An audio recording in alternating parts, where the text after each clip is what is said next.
নমস্কার দর্শক বন্ধুরা, সহজ ভাষা ধর্মকথার এই নতুন পর্বে আপনাদের সকলকে জানাই সুস্বাগতম। বন্ধুরা, আজকে সহজ ভাষা ধর্মকথার এই বিশেষ পর্বে আমরা জেনে নেব বাংলার 1430 বঙ্গাব্দ ইংরেজি 2024 সালের নীল পুজোর সঠিক সময় নির্ঘণ্ট এবং তার সাথে জানব কখন নীলের বাতি দেওয়ার উপযুক্ত সময়। বন্ধুরা, নীল পুজোর কী কী উপকরণ লাগে, পুষ্পাঞ্জলি মন্ত্রই বা কী, প্রণাম মন্ত্রই বা কী এবং এই ব্রতর সঠিক নিয়ম, কী উপায়ে পুজো করতে হবে এবং পুজোর সমস্ত মন্ত্র, কোন মন্ত্র দিয়ে আপনারা দেবাদিদেব মহাদেবকে ফুল অর্পণ করবেন, কোন মন্ত্র দিয়েই বা ভোগ নিবেদন করবেন, সমস্ত কিছু সহজ ভাষা ধর্মকথার এই বিশেষ পর্বে আপনারা জানতে পারবেন। অনুরোধ করছি পর্বটি সম্পূর্ণরূপে দেখতে। দর্শক বন্ধুরা, পর্বের শুরুতেই প্রথমে চলুন দেখে নিই এবছর অর্থাৎ বাংলা 1430 বঙ্গাব্দ ইংরেজি 2024 সালের নীল পুজোর সময় নির্ঘণ্ট। এবছর আমরা নীল পুজো পালন করব 29শে চৈত্র 1430 বঙ্গাব্দ ইংরেজির 12ই এপ্রিল 2024 শুক্রবার দিন। আর বন্ধুরা, এবছর সন্তানের মঙ্গল কামনায় নীল বাতি দেওয়ার উপযুক্ত সময় হচ্ছে বিকেল 4:11 থেকে 5:53 মধ্যে এবং সন্ধ্যে 7:23 থেকে 8:56 মধ্যে। নীল পুজো বা নীল ষষ্ঠী হল সনাতন বঙ্গীয়দের এক লোকোৎসব, যা মূলত নীল বা নীলাবতী বা শিব দুর্গার বিবাহ উৎসব। বাঙালি গৃহিণীরা নিজের সন্তানের মঙ্গল কামনায় নিরোগ সুস্থ জীবন কামনা করে নীল ষষ্ঠীর ব্রত উপবাসটি পালন করে থাকে সাধারণত চৈত্র সংক্রান্তি বা চড়ক উৎসবের ঠিক আগের দিন। নীল ষষ্ঠীর সঙ্গে প্রচলিত লোককথাগুলির একটি হল মহাদেবের অপর নাম নীলকণ্ঠ। অনেকে মনে করেন শিবের সঙ্গে নীল চণ্ডিকা বা নীলাবতী পরমেশ্বরীর বিবাহ উপলক্ষে অনুষ্ঠান আয়োজিত হয় এদিন। প্রচলিত রয়েছে দক্ষ যজ্ঞের দেহত্যাগ করে সতী, এরপর পুনরায় তিনি নীলধ্বজ রাজার বিল্লবনে আবির্ভূত হন। মনে করা হয় রাজা তাকে কন্যার মতন করে বড় করেন এবং ফের মহাদেবের সঙ্গে বিয়ে দেন নীলাবতীর। বাসর ঘরে নীলাবতী শিবকে মোহিত করেন, পরে মক্ষিকা রূপ ধারণ করে ফুলের সঙ্গে নিক্ষিপ্ত হয়ে মৃত্যুবরণ করেন। মৃত্যু শোকে রাজা রানীও প্রাণ ত্যাগ করে।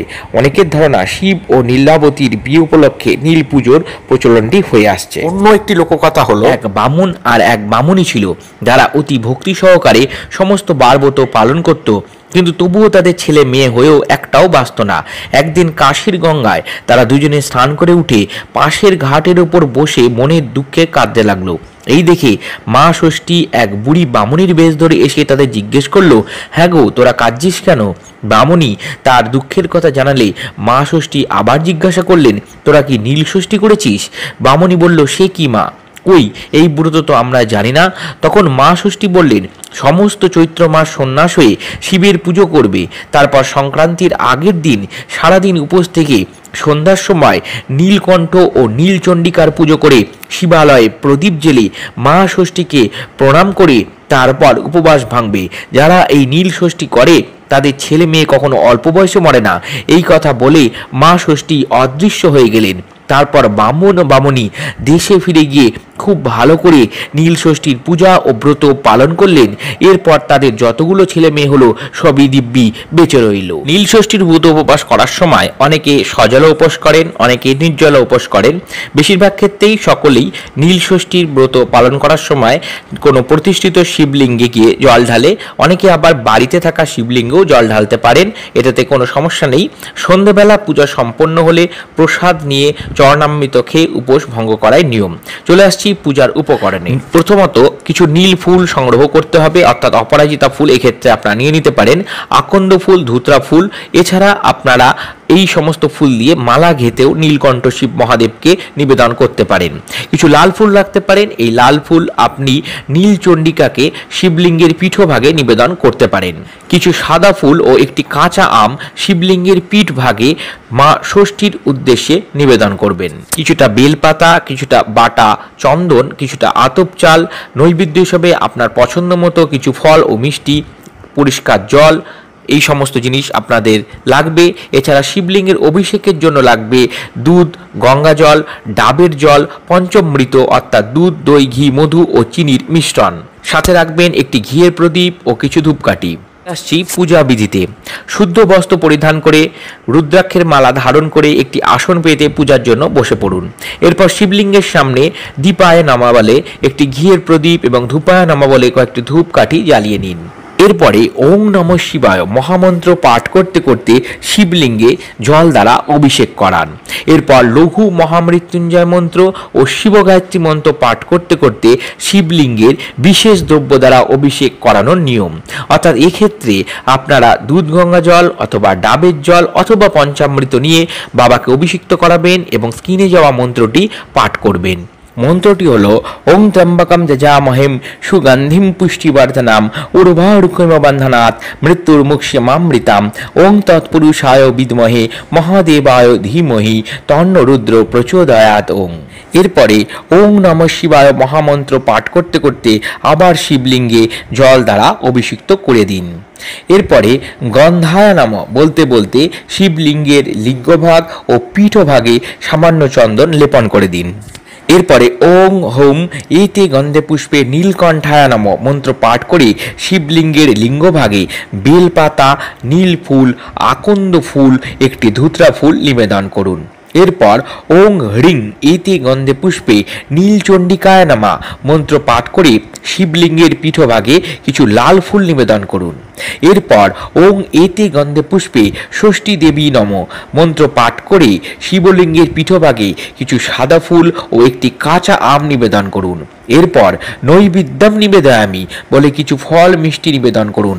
এই ক্ষেত্রে আপনি চাইলে গোটা ফল ও মিষ্টি শিবলিঙ্গের উপর নিবেদন করতে পারেন।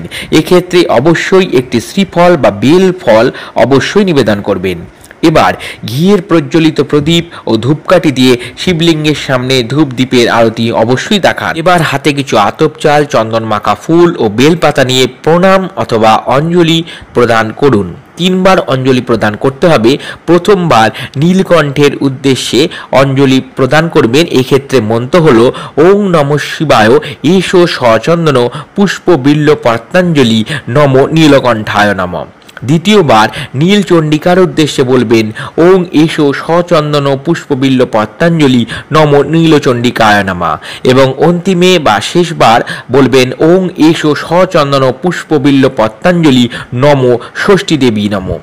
এইবার শিবলিঙ্গের সামনে দাঁড়িয়ে প্রণাম মুদ্রা করে নিম্নলিখিত মন্ত্রটি পাঠ করে যথাক্রমে নীলকণ্ঠ, দেবী নীলচণ্ডিকা ও মা ষষ্ঠীকে প্রণাম করুন। এবার শিবলিঙ্গের সামনে দাঁড়িয়ে প্রণাম মুদ্রা করে অর্থাৎ হাত জোর করে বলুন ওং নমঃ শিবায় শান্তায় পঞ্চবক্ত্রায় নীলকণ্ঠায় শূলিনে নন্দীভৃঙ্গি মহাবালক গণযুক্তায় সম্ভবে শিবায় হরকান্তায় প্রকৃত্যায় সৃষ্টি হেতবে নমস্তে ব্রহ্মচারিণ্যই নীলচণ্ডিত্রয় নমঃ নমঃ সংসার ভয় সন্তাপ পাহি মম সিংহবাহিনী রাজ্য সৌভাগ্য সম্পত্তিম দেহি মম জয় দেবী জগৎ মাতা জগৎ নন্দকারিণী প্রসীদ মম কল্যাণী নমস্তে ষষ্ঠী দেবীতে। এবং এরপর ক্ষমা প্রার্থনার জন্য প্রণাম মুদ্রা করেই বলবেন ওং আভানাহম না জানামি নৈবং জানামি পূজাম নমঃ বিসর্জনম না জানামি ক্ষমস্য উমা মাহেশ্বরা। পূজা সম্পন্ন হয়ে গেলে নীলষষ্ঠী ব্রত কথা পাঠ অবশ্যই করবেন এবং আপনার পছন্দ মতন যে কোনো একটি শিবসূক্ত আপনি পাঠ করতে পারেন বা শিবস্তবও আপনি অন্তিমে পাঠ করে নিতে পারেন। এরপর শিব চরণামৃত ও প্রসাদ গ্রহণ করে উপবাস ভঙ্গ করবেন।